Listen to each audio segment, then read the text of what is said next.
Welcome back to TAD Talks, where every week I sit down with my dad and sustainability expert Tad Radzinski to ask him questions about sustainability topics. Last week we were on location at the Perkiomen Watershed Conservancy stream cleanup, where we talked about the root causes of ocean plastics and plastic pollution. If you haven't seen that video yet, you can watch that on TAD's YouTube channel. Today we are going to talk about recycling and how to ensure that the materials you put in your recycling bins are actually getting recycled. So let's get started. Last week was pretty eye-opening when we did the stream cleanup because the majority of the materials that we found were actually recyclable. And we also know that China is no longer accepting our materials. So when we put something in our recycling bins, is it actually being recycled? Well, that's a great question, and you are correct. It was very eye-opening last week. We've been doing these stream cleanups for a long time, and it's really sad that every year we pick up so much trash. I mean, we only did a very small area, maybe a quarter-mile stretch of roadway and streams last week, and we got 11 or 12 bags of waste.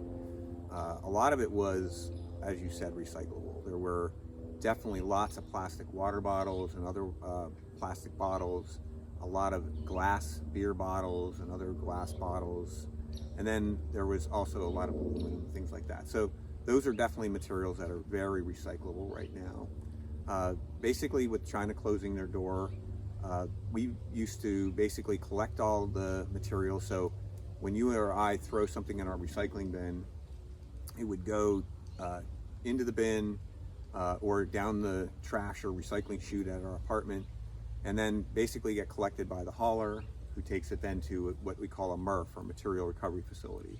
What the MRFs do is they basically dump that material and then they start processing it. It usually goes down these conveyor lines where large things are pulled out by hand, and then they have all kinds of equipment that does optical sorting, looking at the materials, and basically picking up the things that they're trying to target. So some things that are definitely very recyclable right now, absolutely aluminum. So when you put aluminum cans in your recycling bin, they're definitely most likely going to get it recycled, high percentage. Same thing with corrugated cardboard and things like that. When we start putting in things like plastics, though, that's where it gets really kind of shady here, or shaky, I guess would be the word, because there is big demand right now for number ones, which is polyethylene terephthalate, or PET. So that's the water bottles that we probably use, and I think people are using a lot more water bottles now with COVID. We also know that HDPE, or number twos, are highly recyclable or desirable in demand. So ones and twos are typically collected in most communities, and they will be usually picked up at the MRF and separated out. Now, there are things, though, think about it, when you get like salad, for example, they call that a thermoform. It's like a clear plastic container that you might get your spring mix in. That is PET, and that is, there is recycling of that. However, some MRFs may not be as sophisticated. It's not totally picked up and whatnot. So again, a lot of it depends on the form of the material and that kind of thing. So I can pretty much be confident. I just actually read a report that was put out. It's called the 2020 Curbside Recycling State of Recycling, and it did show that there was a high percentage of collected materials with number ones and number two plastics being recycled, aluminum, etc. Glass is a little bit of a rough one because right now glass doesn't have much value, and we have to realize that a lot of these materials are commodities, and as long as there's a value to them, people will recycle them. So things like mixed paper, if you're putting mixed paper, high probability that's going to the landfill. Things like that. So when you get all that junk mail and you put it in your recycling every week, that doesn't have much value right now, so it's most likely going to landfill. Some communities also are finding that it's costing them more to recycle than they're getting back in terms of any kind of rebates. So there have been reports that some communities are basically sending their recyclables to either landfill or waste energy or things like that. But I would still say, don't stop recycling. Most important thing is read the label and know what your community accepts. Like, you really got to look at what your community, what you can put in your bin. And the other thing you want to look at is what can you do to minimize contamination, because that's another problem. If you start, you don't wash things out, and you've got like old lettuce in that container, you know, that thermoform you throw in there, that might get rejected. So do the right thing, clean them out, follow the rules and the directions that your community or your recycling company establishes. Try not to throw things in the bin that aren't on the list. And then that's going to ensure better quality materials that actually will get picked up and recycled in you know, more likely of them getting recovered. Absolutely. And is it true that there is a very small percentage of materials that actually do get recycled? Yeah, I've definitely read studies, especially let's just talk plastics right now. There's only about 9% of plastics that actually make it into the recycling stream that actually do get recovered. There's still a lot of loss, and that's because, like I said earlier, plastics are a little tricky because number ones and number twos are highly recyclable. However, we're seeing polypropylene number fives being extremely desirable. There's a lot of interest in recovering that material, and I know that companies like Waste Management are making strides to basically sort that out better in the MRFs, get the number fives separated from, they usually take 3s through 7s and put them all in one bale. So basically they're going to put these things in a bale, and those are mixed bales like that are not, they used to go to China and they used to get separated. Now they're not as desirable, but if we could start breaking out these 5s and other things like that, that's going to increase the probability. I will tell you that what's interesting is there's a lot of companies that are making claims that are saying we are trying to do things like close the loop on plastics, especially companies that are, you know, creating drinks or bottled water or whatever. For example, Coca-Cola has their World Without Waste program, which is an awesome program. They've got a commitment to basically recover. They want to get every beverage container, bottle or can or whatever they produce back and then turn it back into additional beverage containers. So it's closing the loop, and they want to make sure they're integrating recycled content into those containers and everything else. So they're working really hard on that. Others are doing it, like Nestle, and you know, a lot of different companies. Nestle Waters is making claims like that as well. So there's a lot of demand for those materials, but again, it's 1s, 2s, aluminum, okay? But you're seeing companies like, big ones like IKEA and others that have made commitments to integrate recycled content into the products that they sell, and they're demanding polypropylene. So there is a big demand for polypropylene.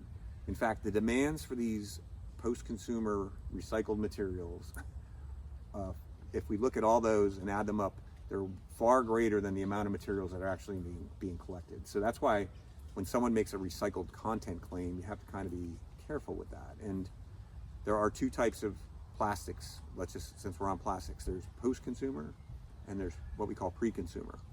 Post-consumer are materials that would come from the water bottles you and I use every day if we use them, or soda bottles or whatever that we put in our recycling bin. Those would be post-consumer. Then pre-consumer would be materials that come out of, say, in a plant that's making soda or bottled water. They take these things called preforms and they usually injection mold a bottle, they fill the bottle. Sometimes they get rejects and they can't reuse them. So that material typically goes off to a recycling facility. They'll recover that, and that's considered pre-consumer because it never actually became a bottle that we use. And there's a lot of that material that gets picked up for recycling.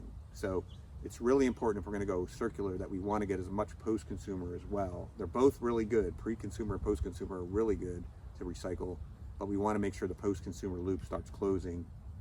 And like I said, minimizing contamination, cleaning out the containers, putting them in the right bins, etc., is going to be really important to make sure they're recovered. And that's going to help these bigger companies get the materials they really need. Yeah. So like you mentioned with recycled content claims, I know personally I have been seeing so many products with recycled content claims. And what does recycled content mean? And are these claims trustworthy? Yeah, so you are right. A lot of companies make recycled content claims. Our sister company, Green Circle Certified, you know, they do certify that. And it's really important that there's specific rules that are followed when companies are making that claim. Number one, they got to verify that the materials are truly post-consumer or pre-consumer, you know, so that's really important to look at. And then it's also important to note that it's going to be really hard to get something that is 100% recycled content. You know, even with closing the loop, like I mentioned with Coca-Cola, what they're doing with World Without Waste, there's rules and regulations about food contact. There's limitations on, you know, how much post-consumer or pre-consumer materials you can integrate in. So a lot of times, if you can get a percentage of recycled content in something that's being utilized, that's a really good thing.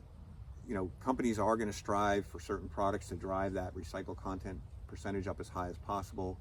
But again, if it's not 100%, don't be surprised. It's not a bad thing. It's just what the technology requires, or the, you know, any kind of regulations and things like that. So it's all very good to have that material in there. Now, I will say that a lot of companies make self-certified claims where they're just saying, yeah, we're selling recycled content.